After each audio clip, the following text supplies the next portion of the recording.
everyone, Nicole Carroll here with your tips for the open. This week, 17.4. 17.4 is our old friend 16.4, 55 deadlift, wall ball, rowing for calories, and handstand push-ups.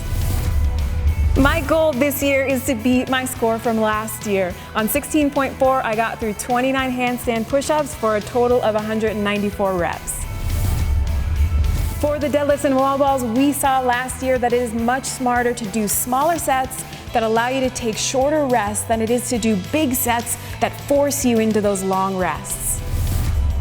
One way to accomplish this is to try to maintain consistent rest throughout the deadlift and the wall balls. Take something like a 5 to 10 second window of rest and allow that to dictate the size of your working set. This is going to look a little different for everyone depending on their capacity. For example, it could take me 11 sets of 5 to maintain that rest window. It could take you 5 sets of 10 and another set of 5. Rowing for calories, not a ton of strategy here, but something to consider is finding that sweet spot where you're making every pull count, but you're not blowing yourself up to the point where it's going to take you a ton of time to transition into those handstand push-ups.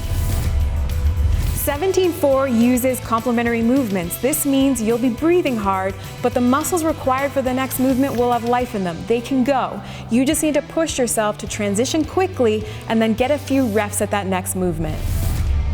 For the handstand push-ups, 55 is a big set and the standard is challenging. Make sure you familiarize yourself with it before starting this workout.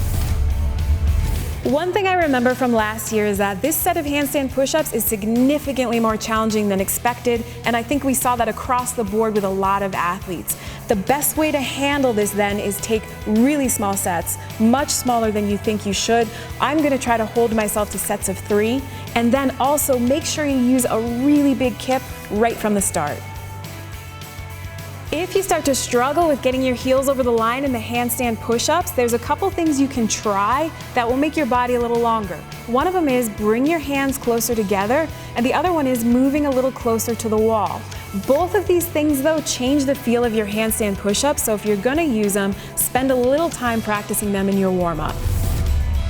The best thing about these workouts that repeat themselves in the open is that it gives us an opportunity to step back from focusing on comparing ourselves to everybody else and instead focus on how we're doing relative to ourselves and see all of the progress we've made over the last year. But really, no matter where you shake out in this regard, always remember the most important thing is to have some fun with it and good luck.